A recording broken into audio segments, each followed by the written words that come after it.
Wow, what an interview. That was awesome to talk to somebody who listens to us on a regular basis and enjoys the podcast and enjoys what we do. It's kind of crazy, to be honest with you, because like I was telling Ryan after we were done recording, me and John started this podcast to literally just give people more content throughout the week, and to hear some of the words that people are saying and things like that, it's kind of crazy. So, all right, we're live on YouTube. This was the first live stream that I've done. I know Brad has a ton of experience doing this with his crazy Twitch stream and things like that. I couldn't get Twitch to work in the back. You'll see the coach's film, which I just got done finishing. I was in Disneyland with my daughter, so I wasn't able to be on the podcast last night. And it was really hard to not be a part of the show. So I had to find a way to be able to get to you guys exactly what it is that you guys come here for. And that's for all of us to talk about Texans and what we love. And so here I am with my reaction to the Redskins game. We're supposed to be doing another podcast tomorrow, and we will be. I know that we were supposed to do more of an in-depth podcast on the Redskins game, and I don't know how I'll be able to keep my thoughts and opinions on this game under wrap during this podcast. So we may end up switching it up and doing a analysis on the Titans game and what we expect. So you guys will be getting 3 podcasts this week, which is pretty awesome. It's probably not going to happen very often, but it can happen this week. So it's kind of cool. All right. So I was walking around Disneyland, had my iPad on. I was streaming from a hotspot, watching the game, going through all the rides while listening to the game, and was able to actually catch it all. It was great to be able to experience that in that manner. Not saying take your daughter to Disneyland and bring your iPad and watch the game, because your daughter, if she's anything like mine, is not going to be happy about that. But so a couple things. So first and foremost, this is the offensive line's worst game in the last, I don't know, I'd say 3 or 4 weeks. The offensive line did not do a good job. Kendall Lamb had a bad game. Davenport had a bad game. We'll get to freaking Ryan Griffin here pretty soon. But, the offensive line was just not very good. And coming off of a bye week, that was not my expectation. I expected our offense to honestly start to thrive. I thought we were going to start to see some of what we saw last year before Deshaun got hurt, as I stated the week prior, and it was the opposite. We were not that offense. Deshaun looked pedestrian, made quite a bit of mistakes. This team should have been more prepared.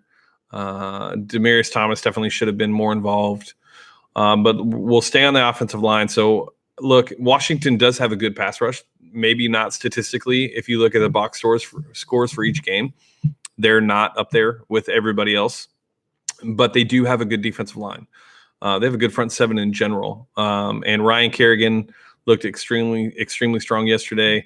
I forget some of the other players on the team that looked really good for the Redskins, but the offensive line has got to get better. If we are going to make a run in the playoffs, the offensive line is going to have to step it up completely. And I understand that we're using our tight ends to chip and help with protection, but Ryan Griffin is fucking awful. He's awful. He should not be on the field at any given time when we're talking about protecting Deshaun. So I'm not really sure what happened. And my kids just came in here after I told them specifically not to. So goodbye. Sorry about that. But with Ryan Griffin, I just don't understand why he is unable to. It looks like effort to me. It's like he does not want to block. He does not want to be known as a blocker. If you watch on his chip blocks, they're very minimal. There's a couple that he basically just nudges. He's just should not be on the field. Jordan Akins and Jordan Thomas should be on the field 100% of the time moving forward. Both of those players are 10 times better than Ryan Griffin, and maybe they're not better blockers, but they're definitely they have a better chance to develop and turn into what we need by giving them the opportunity to play. And we're hurting their development by not giving them the opportunity and the snaps to be able to become the tight ends that we're hoping they'll be. Jordan Akins had a really good game yesterday. Jordan Thomas was just kind of I mean, there wasn't much from him. And but Ryan Griffin's chip blocks, his pass protection in general, was awful. Now, back to the offensive line. I said the offensive line was garbage. Look, they actually, in the run game, the offensive line was extremely well. And this Redskins defense is top tier when it comes to their rush defense. So I'm not really sure what happened in the passing game or why they were not able to keep Deshaun upright and why there was so much pressure so early. But it's got to change if we're going to be a team that competes. And right now, I understand winning is winning, and we're winning, so you can't really complain. But we're not going to win games like this in the playoffs. I mean, back-to-back weeks on missed field goals, like you can't count on that. We have to decide our own fate for that to work, and we have to do more. Now, on the offensive side of the ball, whether it was Deshaun just having a bad game, I'm not sure. I know Brad thinks that he's hurt. I don't think he's hurt. I think he just had a bad game. I think Bill O'Brien needs to open it up a little bit. Obviously, with Kiki back, you can see that the offense is starting to resemble what we thought it would. And with DT still getting acclimated to what they're expecting from him in this offense, there's still going to need to be more use of him moving forward. But things are going to have to change, and they're going to have to change rather quick. The run game is fine, and it's doing its job. But if we want to be a contender, the offense is going to have to move the ball quick. I mean, if anybody watched the Chiefs-Rams game, I mean, there's nobody in their right mind that thinks that we should be able to compete with them with the way that our offense is performing right now. I mean, honestly, like, there's no reason for us to think that that's a possibility. Both those teams are far superior to what we're doing. Is it coaching? Sure. Probably plays a part. Bill O'Brien's a little bit, less aggressive. And, I'm not sure what the plan is for us to improve and make the impact that is needed, but it's not happening right now. And they're going to have to find a way. They need to involve Demaryius Thomas, even if he's just getting acclimated to what we're doing. He obviously he's taking a lot of the double coverage away from DeAndre. You can see that on the touchdown pass to DeAndre yesterday. A lot of that had to do with where DT was lined up. But at the same time, scoring 23 points is just not going to get it done, especially when your defense is still giving up some points as well. Now, a lot of that had to do with our turnovers and things like that. But it is what it is. We're going to have to take steps forward. And I don't know if this team has it in them to be able to do what they did last year. So I'm not really sure what's going to happen, but we don't have much time to figure it out. So things are going to need to change rather quickly on the offensive side of the ball.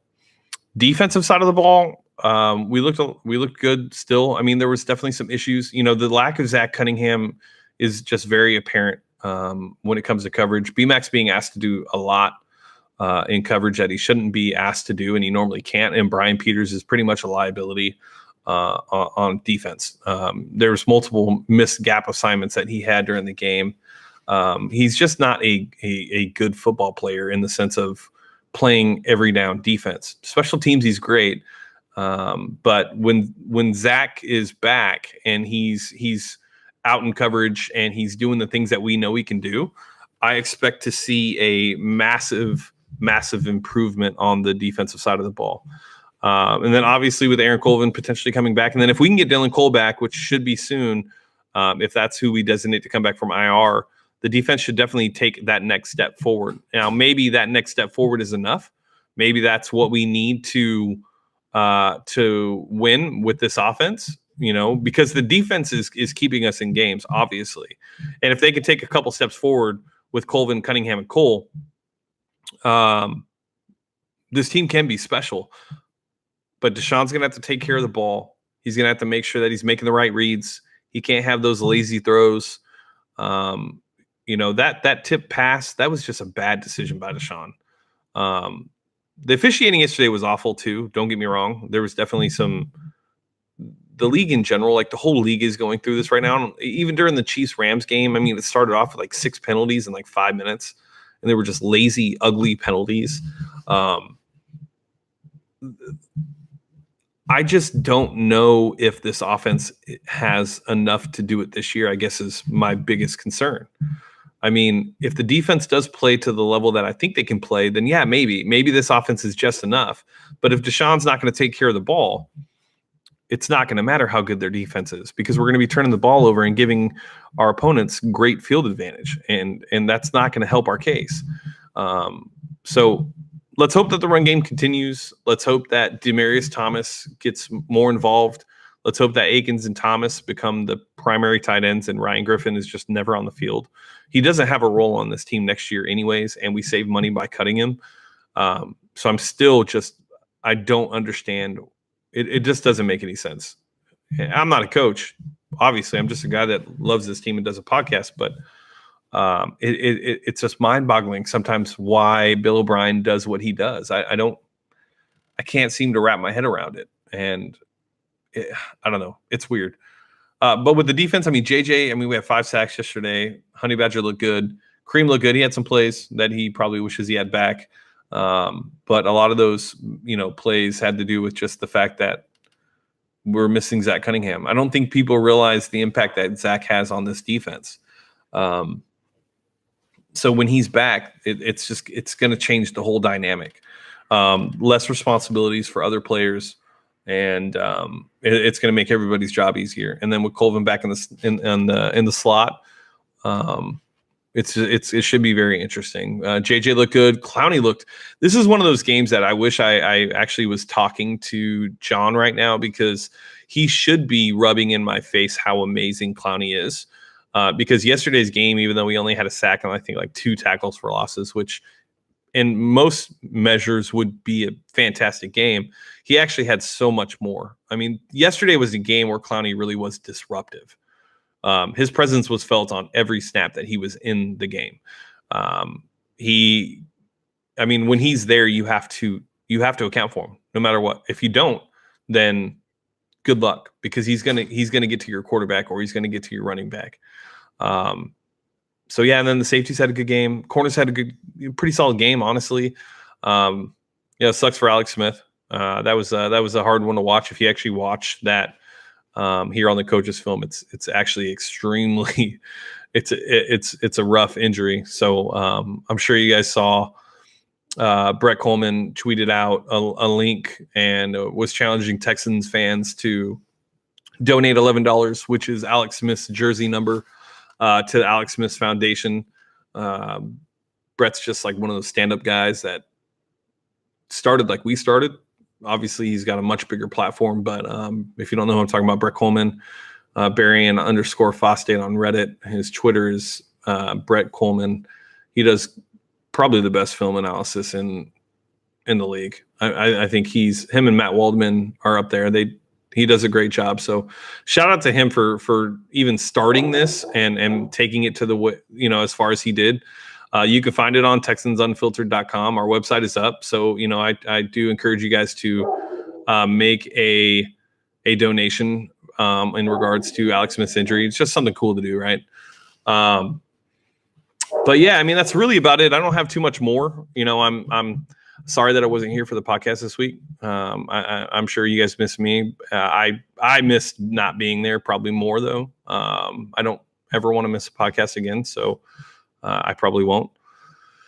And you guys will be able to catch us Thursday. Yeah, we'll have the podcast up Thursday to probably touch a little bit on the Redskins game and talk a little bit more about the Titans and what we expect moving forward. But with that being said, I am YoungAriGold signing off for Texans Unfiltered. Make sure you go to our website, TexansUnfiltered.com. Go to our Discord. Find us on Twitter and Instagram at Houston FB Pod. My dog is going crazy. That's the main reason why I'm ending this podcast so early.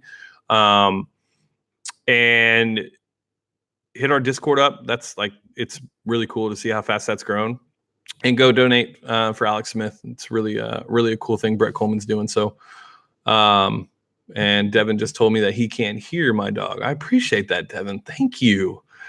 All right. Well, I already ended the podcast, Dev, so it's just a little too late. For anybody that's wondering how I can see that Devin told me he can't hear me, it's because I'm doing YouTube Live for the first time, and then I'm also recording the podcast. So with that being said, guys, we will catch you guys on Thursday morning. We'll do our Titans analysis, talk a little bit more about the Redskins and what we can expect from players coming back from IR and things like that. Make sure you hit our YouTube page, hit like and subscribe. I've always wanted to say hit like and subscribe. I've always made fun of people that did that, and now I can't. So because I have a YouTube page. So thank you guys again for joining every week. It means a lot. Oh, and don't forget, we have listen to the interview. I'm sure I'm going to play it probably before all this, but that's something I think we're going to do moving forward is we're going to have some listeners join our podcast randomly at times to be able to talk Texans. I think it's really cool to be able to provide an opportunity for them to come on and talk outside of Sports Radio 610. So with that being said, this is Young Ari Gold signing off. We will catch you Thursday morning.